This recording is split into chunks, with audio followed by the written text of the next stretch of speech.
Hey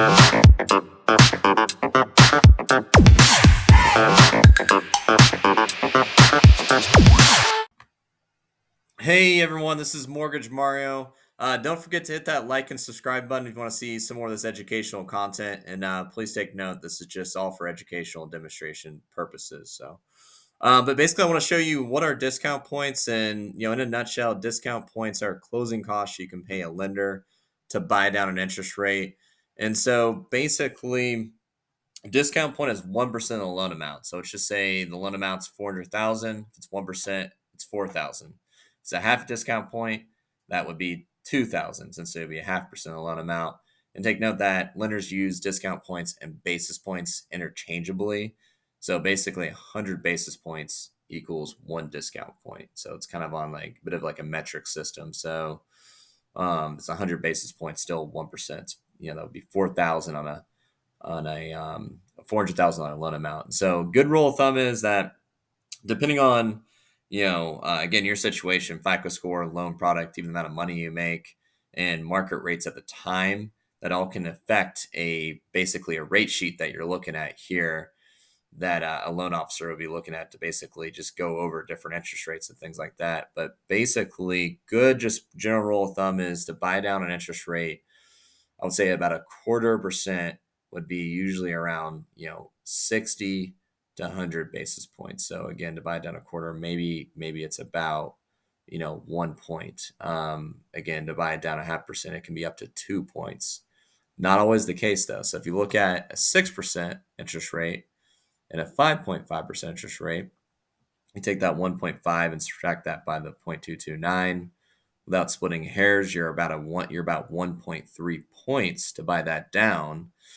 So that would be the cost to get that interest rate. So the benefits is that you have a lower interest rate. The cons is that will actually make your cash to close go up. Again, benefits, your monthly payment goes down. Cons, your cash to close go down.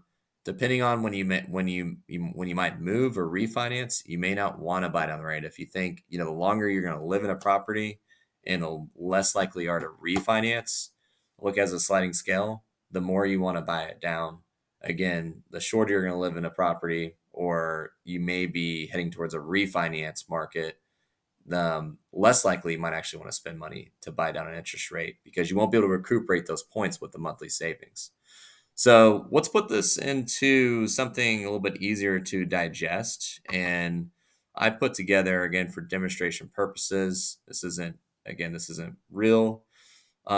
Basically just kind of an estimate. So, we've got the purchase price, the loan to value, that's the loan divided by the purchase price. So that would be 3% down on a 97% loan to value. And you can see that you've got a range of interest rates. And so what I did is I plugged in those discount points. That's actually you're going to credit. The lender would actually give you money that you'd pay $29.88 in dollars for discount points, or 0.770. So that's 0.770. The loan amount being $388, and then again on this one, that's about 2 points to get that as well. So you can see how your cash to close goes up, right? But your monthly $28.99, $30.21, your monthly will go down. So kind of just a sliding scale. The more your cash to close, the discount points, the lower your monthly payment. Vice versa. The lower your cash to close, the higher the monthly payment. And that's basically how that functions. And basically have the lender's fees that's come from the lender. And then you got a lot of third-party closing costs that don't have to do the lender. And the beginning processes, we just don't know the majority of the closing costs. There are third parties in the transaction that will, as we peel the onion on the transaction, we'll get invoices and things like that. So that's just kind of, again, for just educational purposes. So you have an idea what a cash to close is when the seller doesn't pay closing costs. So in theory, you could have the seller cover some or all the closing costs as well. So that's basically how that works. You have any questions on this, you can reach out to me at mortgagemario.com and kind of just take it from there. Have a great day.